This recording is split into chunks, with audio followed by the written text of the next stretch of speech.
السلام علیکم۔ ویڈیو سے سٹارٹ سے پہلے ایک ریکویسٹ ہے کہ آپ کائنڈلی ویڈیو کو لائک اور کمنٹ ضرور کر دیا کریں تاکہ مزید لوگوں تک یہ ویڈیو پہنچے، اور درود شریف ایک مرتبہ درود شریف ضرور پڑھ لیجیے۔ جزاک اللہ خیر۔ بسم اللہ الرحمن الرحیم۔ اسلامی دنیا کے سامعین السلام علیکم۔ آج کی حدیث صحیح بخاری جلد اول ایمان کا بیان، حدیث نمبر 27۔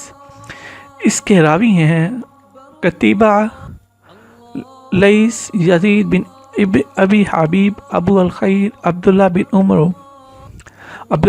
رضی اللہ عنہ سے روایت ہے کہ ایک شخص نے رسول صلی اللہ علیہ وآلہ وسلم سے پوچھا کہ کون سا اسلام بہتر ہے؟ آپ صلی اللہ علیہ وآلہ وسلم نے فرمایا کہ لوگوں کو کھانا کھلاؤ، اور جسے جانتے ہو اور جسے نہ جانتے ہو سب کو سلام کرو۔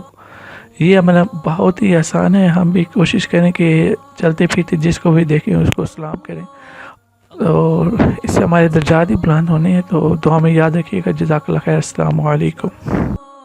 مزید اسلامی واقعات اور بیانات کے لیے ہمارے چینل کو سبسکرائب کرنا مت بھولیے، اور لیٹسٹ اپڈیٹ کے لیے بیل آئیکن پر کلک کرنا مت بھولیے۔ جزاک اللہ خیر۔ السلام علیکم۔